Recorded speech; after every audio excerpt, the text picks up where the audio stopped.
नमस्कार जन, उत्तराखंड में आप सभी का स्वागत है। मैं हूं प्रभात। बुलेटिन में सबसे पहले नजर हेडलाइंस पर।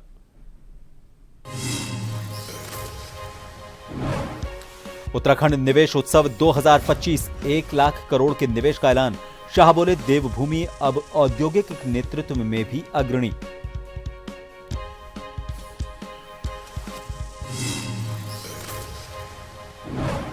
सीएम पुष्कर सिंह धामी ने खटीमा कैंप कार्यालय में लगाया जनता दरबार। शिकायतें सुन अधिकारियों को दिए त्वरित कार्रवाई के निर्देश।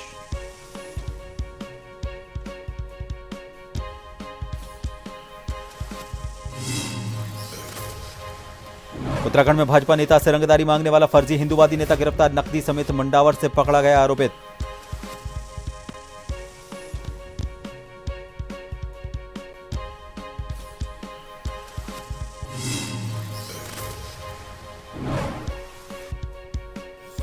ईडी को नोटिस पर हरक सिंह रावत ने की प्रेस कॉन्फ्रेंस। कांग्रेस नेता ने लगाए आरोपों को बताया बेबुनियाद। ईडी स्वतंत्र एजेंसी, भाजपा ने किया पलटवार।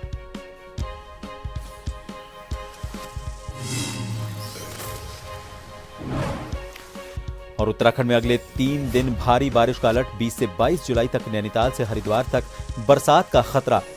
22 जुलाई को कई जिलों में ऑरेंज अलर्ट, सतर्क रहने की अपील।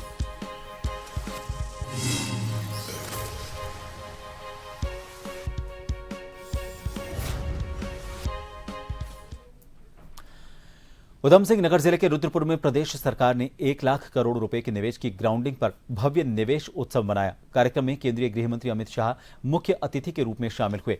उत्तराखंड निवेश उत्सव 2025 में राज्य को 1 लाख करोड़ रुपए के निवेश की सौगात मिली। गृह मंत्री अमित शाह ने धामी सरकार की सराहना करते हुए कहा कि उत्तराखंड अब औद्योगिक नेतृत्व में भी अग्रणी बन रहा है। निवेश से 81,000 प्रत्यक्ष और 2.5 लाख अप्रत्यक्ष रोजगार के अवसर बनेंगे। सीएम धामी ने इसे विकास का प्रतीक बताते हुए 1,342 करोड़ की परियोजनाओं का शिलान्यास किया। राज्य में 30 से ज्यादा नई औद्योगिक नीतियों और स्टार्टअप्स के लिए 200 करोड़ के वेंचर फंड की भी घोषणा हुई।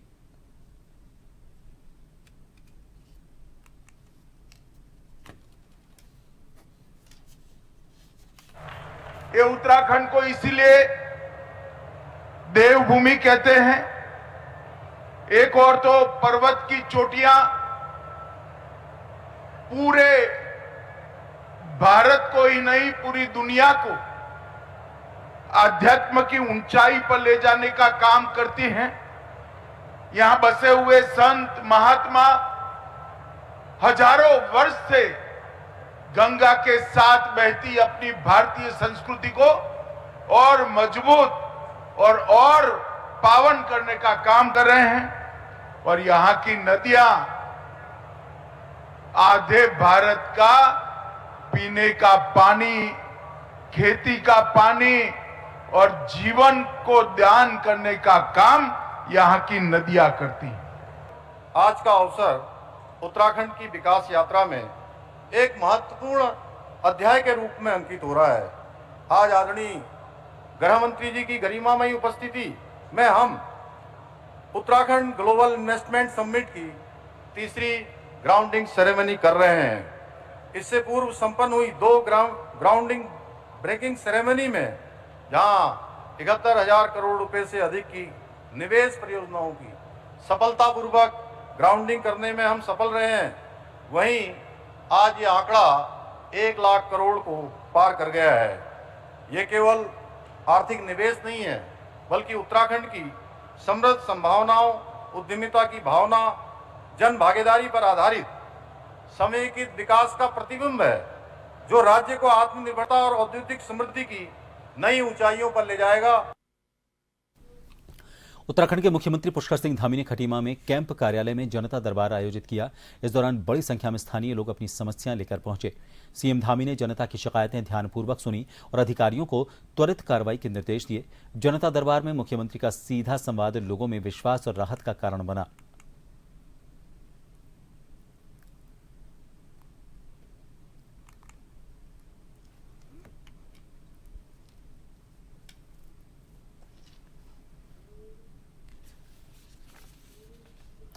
उत्तराखंड के भगवानपुर थाना क्षेत्र में पुलिस ने भाजपा नेता और उद्यमी साहब सिंह पुंडीर और योगेश पुंडीर से रंगदारी मांगने वाले फर्जी हिंदुवादी संगठन नेता पंकज सैनी उर्फ पंकज भैया को गिरफ्तार कर जेल भेज दिया है।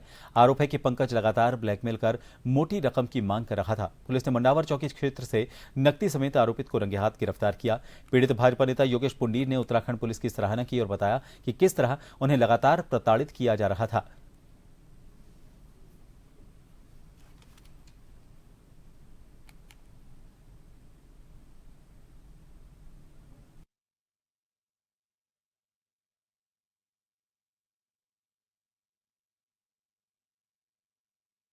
कई दिनों से एक पंकज सैनी है, पंकज सैनी उर्फ पंकज भैया छोटवाड़ों का रहने वाला है।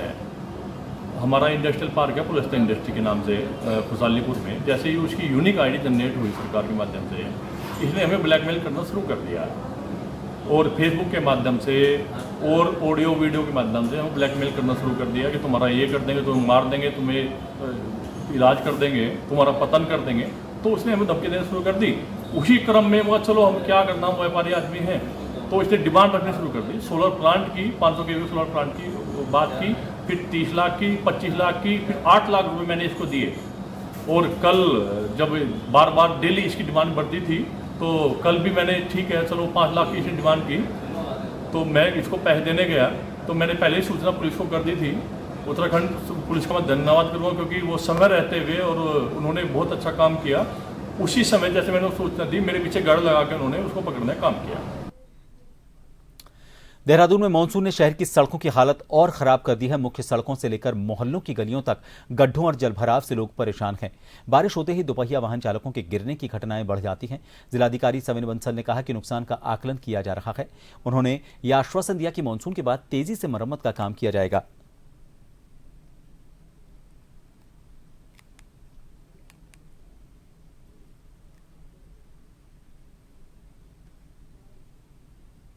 मैं प्रेस क्लब का बहुत आभारी हूँ कि आज यहाँ पर उन्होंने सभी मेंबर्स के साथ संवाद का अवसर प्रदान किया। मेरा ये मानना है कि जो प्रेस है वो 4th पिलर ऑफ कॉन्स्टिट्यूशन के रूप में अपना रोल बहुत अहम रोल बहुत अच्छे वे से संपन्न करता है। और एग्जीक्यूटिव, लेजिस्लेचर, जुडिशरी की तरह उसका भी एक अपना स्थान है हमारे डेमोक्रेटिक फ्रेमवर्क में। So we are working for the same cause, for same public. और हमारा उद्देश्य भी यही है कि हम आम जनमानस के लिविंग में उनकी क्वालिटी ऑफ लाइफ में कुछ सुधार ला पाएँ। और जो हमारी पब्लिक मनी की इन्वेस्टमेंट्स हो रही हैं कैपिटल इंफ्रास्ट्रक्चर में या सोशल स्कीम्स में, उनके रिटर्न्स को हम मैक्सिमाइज़ कर पाएँ। हम अपने एग्जीक्यूटिव को, अपने लेजिस्लेटर्स को अकाउंटेबल बना पाएँ। इसी में मीडिया का रोल रहता है। और ये मैं एश्योर करता हूँ कि ज़िला प्रशासन का, जैसा ऑनरेबल सीएम के भी निर्देश रहते हैं, हमारे 4th पिलर ऑफ कॉन्स्टिट्यूशन को जो सपोर्ट जिस भी रूप में जिस भी टाइम चाहिए वो उन्हें अवश्य प्राप्त होता रहेगा। नोएडा निवासी रामावतार पिछले 18 वर्ष से कांवड़ यात्रा के दौरान शिव भक्तों की सेवा में जुटे हैं। वे 11 से 22 जुलाई तक उत्तराखंड के प्रवेश द्वार गुरुकुल नारसन के पास मोहम्मदपुर जट स्थित शिव मंदिर में भंडारा लगाते हैं। कोरोना काल के 2 वर्षों को छोड़कर हर साल वो ये सेवा लगातार करते आ रहे हैं। रामावतार ने हरिद्वार में सेवा भाव से प्रेरित होकर उस जगह को चुना था। शिव भक्तों की सेवा को वो भोलेनाथ की कृपा और पुण्य मानते हैं।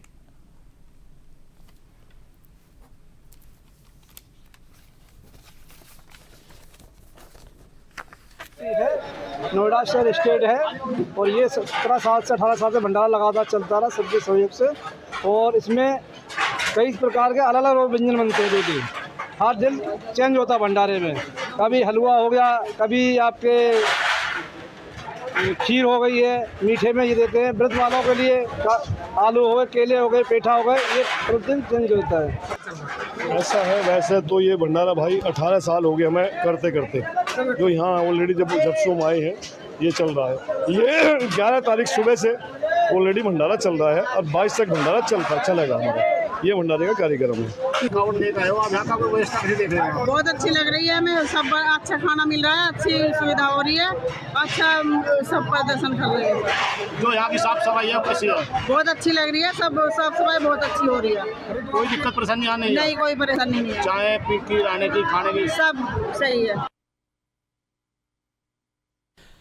रुक करेंगे अगली खबर का। खबर है हरिद्वार से। कावड़ मेला 2025 अपने दूसरे चरण में है और हरिद्वार में श्रद्धालुओं की भीड़ चरम पर पहुंच गई है। डाक कावड़ के रूप में बड़ी संख्या में छोटे बड़े वाहन हरिद्वार पहुंचे हैं। इससे अपर रोड और मोती बाजार जैसे इलाकों में पैदल कावड़ियों की भारी मौजूदगी देखी जा रही है। पंतदीप, रोड़ी, बेलवाला और बैरागी कैंप की पार्किंग भी पूरी तरह भर चुकी है। एसएसपी प्रमेंद्र सिंह डोभाल के अनुसार 10 जुलाई से अब तक करीब 2 करोड़ 90 लाख कावड़िए हरिद्वार से गंगा जल लेकर रवाना हो चुके हैं। मेला क्षेत्र में ड्रोन से निगरानी और पुलिस की सख्त चौकसी के बीच फिलहाल यातायात सामान्य है, लेकिन प्रशासन पूरी सतर्कता के साथ हालात पर नजर बनाए हुए है।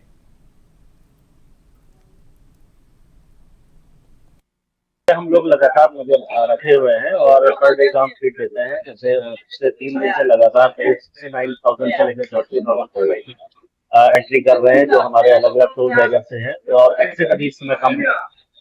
अभी हमारे पास एट ए टाइम हरिद्वार में या हरिद्वार से ऊपर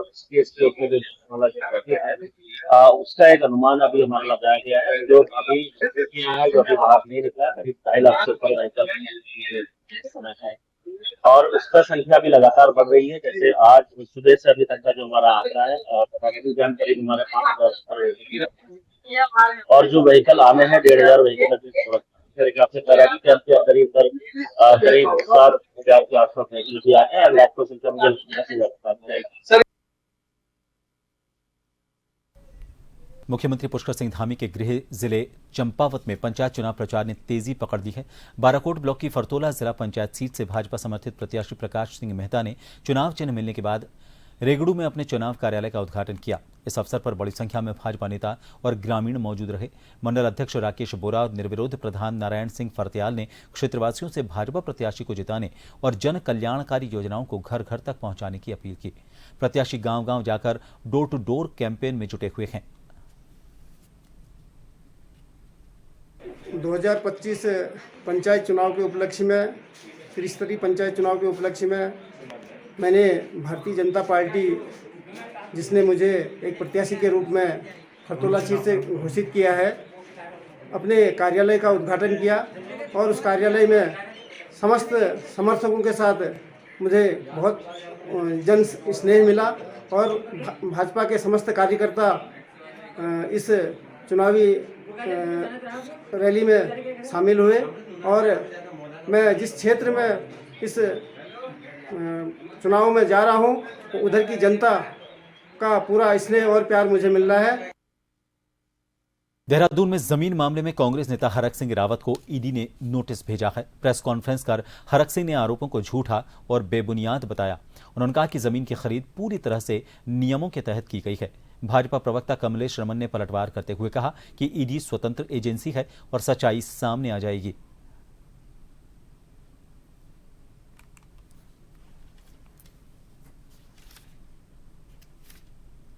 इनकी फर्जी चार्जशीट है। हमारे कागज 99.9% नहीं,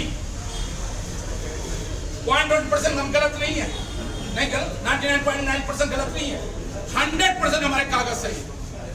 और मैं एक सवाल आपके माध्यम से ईडी के अधिकारियों से, पूरे देश के लोगों से पूछना चाहता हूं, जो जमीनों के बारे में, सिविल के बारे में जिनको नॉलेज है कि कोई जमीन खरीदेगा 12 साल का रिकॉर्ड देगा, 30 साल का रिकॉर्ड देगा। हमारे पास 50 साल का रिकॉर्ड है जिस महिला से हमने जमीन खरीदी। दूसरा, हेरा फेरी तब होती कि हमने जमीन पहले खरीदी, जमीन बाद में खरीदी होती। पहले सुशीला रानी के नाम पर वो जमीन एज ए राजस्व मंत्री अपना प्रभाव का इस्तेमाल करके उसके नाम पर जमीन चराई होती और तब हमने जमीन खरीदी होती, तब हम दोषी थे।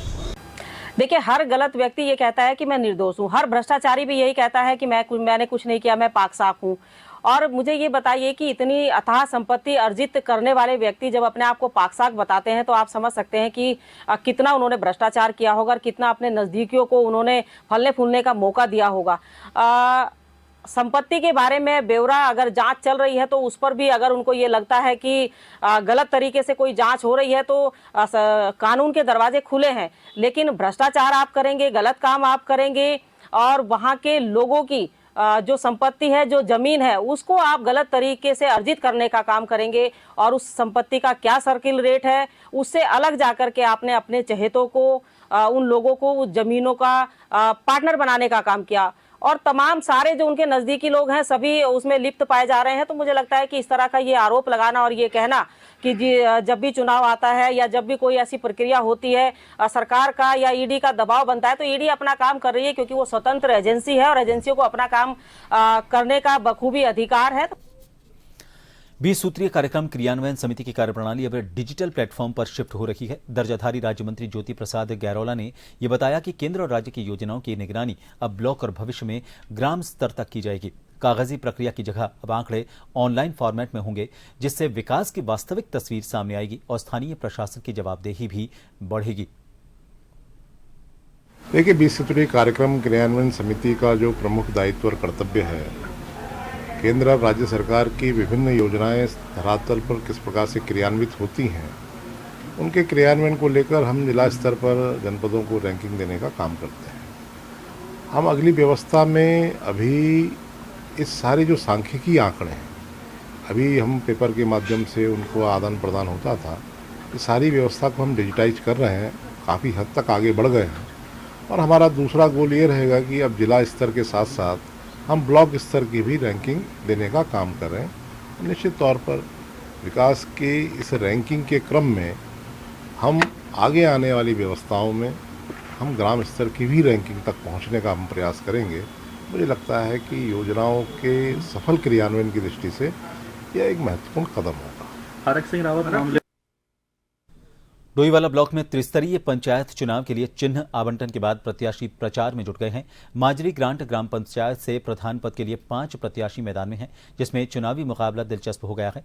प्रत्याशी निशा देवी ने अपने समर्थकों के साथ घर घर जाकर प्रचार किया और जनता से बदलाव के नाम पर वोट मांगे। उन्होंने बिजली, पानी, सड़क और स्वास्थ्य जैसे मूलभूत मुद्दों को प्राथमिकता देने की बात कही। जैसा कि आप जानते हैं कि हम डोर टू डोर कैंपेन कर रहे हैं और लोगों से मिल रहे हैं, लोगों ने अपनी समस्याएं हमसे साझा की हैं, जैसे कि शौचालय हो गया और स्ट्रीट लाइट, पेयजल सिंचाई होगी, आवास योजना होगी, इन सब को लोगों ने हमसे अपनी समस्याएं रखी। तो अगर लोग मेरे ऊपर विश्वास जताते हैं तो अगर मुझे मौका मिला तो मैं उनकी समस्याओं का समाधान करूँगी। कि आप ये हमारा घर है और ये सड़क देखिए, आप कैमरामैन से कहूँगी कि थोड़ा सड़क दिखाएं। और जब यहाँ बरसात होती है तो ये नाले, ये सड़कें इतनी भर जाती हैं, हमारे छोटे छोटे बच्चे हैं, उन्हें हमें गोद में उठा के ले जाना पड़ता है वहाँ आगे सड़क तक। और जो उठ के आए हमारे मतलब प्रधान जी, हम उनसे ये उम्मीद करते हैं कि वो हमारी भी समस्या और गांव पे जो रह रहे हैं जिनकी भी समस्याएं हैं उनको उनका समाधान करें।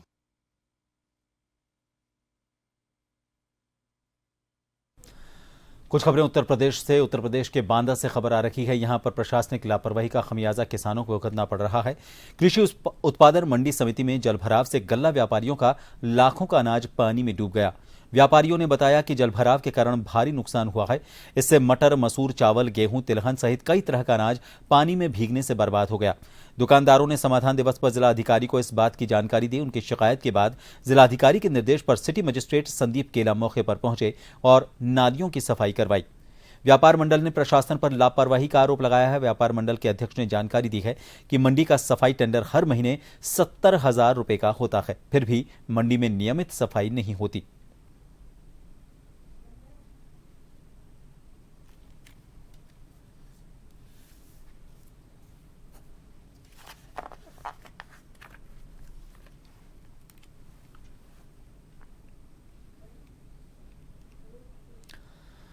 खबर उत्तर प्रदेश के मथुरा से है। उत्तर प्रदेश सरकार के नगर विकास मंत्री ए.के. शर्मा आज श्रद्धाभाव से श्री बांके बिहारी मंदिर पहुंचे।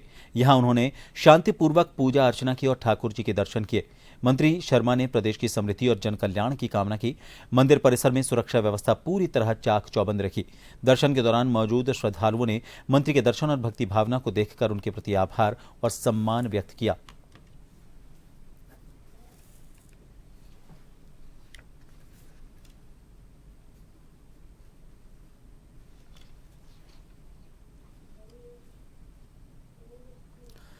खबर दिल्ली से है। उत्तर प्रदेश के मुख्यमंत्री योगी आदित्यनाथ ने आज मिजोरम के राज्यपाल जनरल वीके सिंह से उत्तर प्रदेश सदन त्रिवेणी में शिष्टाचार भेंट की। भेंट के दौरान दोनों नेताओं के बीच विभिन्न समसामयिक मुद्दों और राष्ट्रीय हितों से जुड़े विषयों पर चर्चा हुई। ये मुलाकात सौहार्दपूर्ण वातावरण में संपन्न हुई।